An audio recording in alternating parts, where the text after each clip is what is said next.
है कि जम्मू कश्मीर के अंदर आदादोशुमार क्या बताते हैं और इंतजामी सतह पर या जो इलेक्शन अथॉरिटी है उसने क्या तैयारियां की है। यूनियन टेरिटरी के अंदर जो वोटर्स की तादाद है वो इस बार बड़ी है, जो पिछली बार क्लियर किया गया था और काफ़ी हंगामा भी इस पर हुआ था। और लोकसभा इंतखाबात से ठीक पहले कंसर्न अथॉरिटीज़ की तरफ से ये भी अनाउंस किया गया है कि पोलिंग बूथ में सिक्योरिटी समेत तमाम सहूलियात फराहम करने की कोशिश को मुकम्मल कर लिया गया है। 85 साल की ज़्यादा उम्र से जो लोग हैं, जो मौमर अफराद हैं, बुजुर्ग हैं और 40% से ज़्यादा माजूर अफराद जिनको पोस्टल बैलेट के जरिए वोट डालने की सहूलत हासिल होगी, ये नई अनाउंसमेंट है। इन तमाम कोशिशों के पीछे मकसद ये है कि हर शख्स अपने हक़ राय दही का इस्तेमाल करे, मुनसिफाना तरीके से, बेखौफ तरीके से। 100% वोटिंग को यकीनी बनाने की भी कोशिश इलेक्शन अथॉरिटी की जानिब से इस वक्त की जा रही है। दूसरी बात आपको ये भी बताते चलें कि इस वक्त जहां पूरे मुल्क के अंदर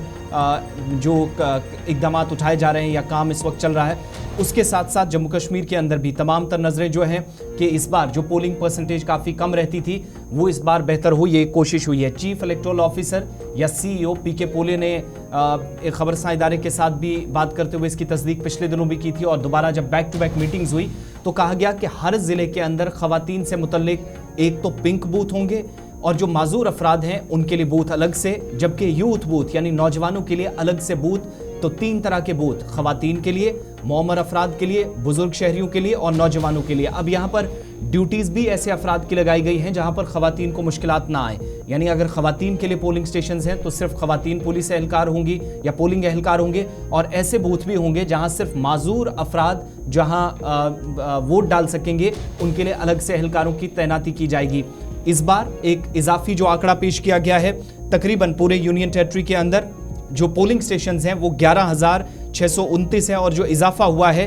वो 600 से ज़्यादा पोलिंग स्टेशंस का इस बार हुआ है और तकरीबन 87 लाख यानी 86,39,000 के करीब वोटर्स अपने हक़ राय दही का इस्तेमाल 20 अजला के अंदर जम्मू कश्मीर के आसिफ, इसमें बड़ी एक दिलचस्प बात है। जब हम लोकसभा इंतखाबात की बात करते हैं, शिल्पा भी हमारे साथ ज्वाइन कर चुके हैं, लेकिन बड़ा इंपॉर्टेंट ये है कि वोटर्स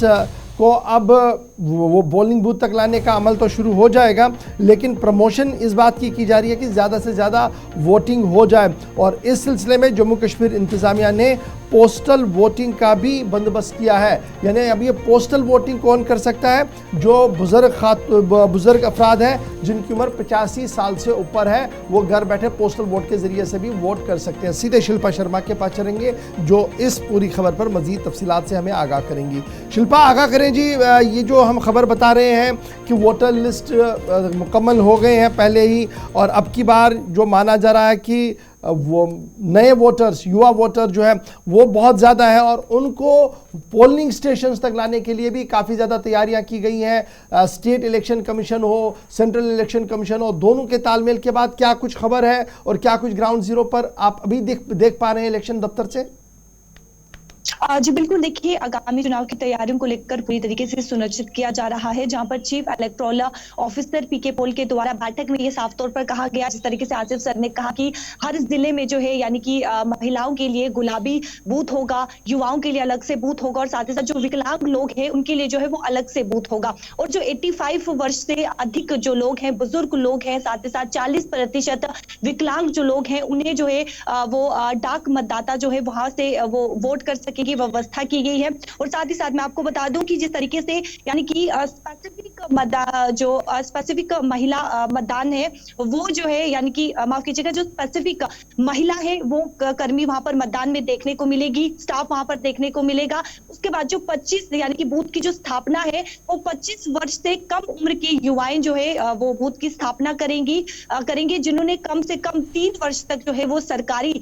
भूमिका सेवाएं दी गई है। और साथ ही साथ मैं आपको ये भी बता दूं कि इस समय तैयारियां जो है वो पूरी तरीके से सुनिश्चित की जा रही है, और जिसको लेकर आपको बता दें कि 629 नए मतदाता यानी कि पोलिंग मतदान केंद्र जो है वो भी स्थापित किए गए। साथ ही साथ मैं आपको ये भी बता दूं कि जो वाहन यानी कि जो माफ कीजिएगा, जो चुनावी वाहन है उनमें जो है वो जीपीएस उपकरण जो है वो स्थापित करने की संभावना भी जो है वो जताई जा रही है कि उनमें जीपीएस उपकरण जो है वो स्थापित किया जाएगा, ताकि जो वास्तविक जो भी यानी कि प्रेजेंट सिचुएशन है, गतिविधियां है, उन पर नजर रखी जाएगी, और साथ ही साथ जो गतिविधियां हैं उन्हें जो है वो आराम से ध्यान से जो है वो देख पाएंगे, पूरी तरीके से जो है वो नजर रखी जाएगी। तो इस समय ग्राउंड जीरो की बात करें। अच्छा शिल्पा, ये बताइएगा, ये जो आप कह रहे हैं कि नौजवानों के लिए और महिलाओं के लिए पिंक बूथ तो हम पहले ही देख रहे थे, लेकिन युवाओं के लिए स्पेशल बूथ बनाया जाएगा, क्या ये हर एक पोलिंग स्टेशन पर होगा या स्पेसिफिक कहीं पर ये सिंबल के तौर पर रखा जाएगा? देखिए, जिस तरीके से जानकारी दी गई कि हर जिला में ये अलग अलग युवाओं के लिए बूथ होगा, फिलहाल इसकी जानकारी की बात करें तो ये सामने नहीं आया है कि ये स्पेसिफिक होगा या फिर यानी कि पुलिस स्टेशन के जो है वो नजदीक होगा। फिलहाल हर जिला में युवाओं के लिए अलग अलग जो है जिला में युवाओं के लिए देखने को मिलेगा। साथ ही साथ में अगर पुलिस कर्मियों की बात करूं तो उनको लेकर भी जो है वो ट्रेनिंग यहाँ पर दी जाएगी, ताकि पूरी तरीके से स्मूथ तरीके से जो है वो चुनाव हो। ट्रेनिंग सेशन चलिए, बहुत शुक्रिया शिल्पा शर्मा हमारे साथ ज्वाइन करने के लिए। वीवीपैट सवाल भी बीच में आया है, क्योंकि हमने पिछले जो इंतखाबात हुए थे उसमें देखा था कि पोलिंग स्टेशन ज्यादा दूर ना हो, इसके लिए इंतजामिया ने क्या इस बार कोई डिस्टेंस कवर करके ये बताया है कि ज्यादा से ज्यादा कितना दूर जाना पड़ सकता है वोटिंग के अमल के लिए? देखिए, वो ऑलरेडी जो सेट क्राइटेरिया उसमें ज़्यादा कोई डिफरेंस तो अभी तक नज़र नहीं आ रही है, लेकिन ज़रूर इस बार ये कोशिश की गई है कि जो मुअम्मर अशखास है, यानी जो बुज़ुर्ग है, 40% जिनकी हैंडीकैप की सर्टिफिकेट होगी, उन्हें उनको घर से वोट करने का एहतमाम है उनका, ये एक नई चीज़ है। और फिर नौजवानों का जिस तरीके से हम सुन रहे हैं कि बूथ्स को कायम किया जाएगा ताकि ज़्यादा से ज़्यादा वोटर्स वहाँ पर आए, ये देखना होगा कि ये नया इनिशिएटिव जो है ये कैसे। अब जब ब्रीफिंग होगी, आई थिंक सो कि कल अगर इलेक्शन कमीशन ने यहाँ कोई ब्रीफिंग की तो ज़रूर कुछ और चीज़ें जो है वो खुलकर सामने आएंगी। फिलहाल इलेक्शन कमीशन का दौरा और उसके साथ साथ हमने आपको बता दिया कि नए वोटर्स भी हैं और इलेक्शन कमीशन की तैयारियां क्या कुछ चल रही हैं। अब जरा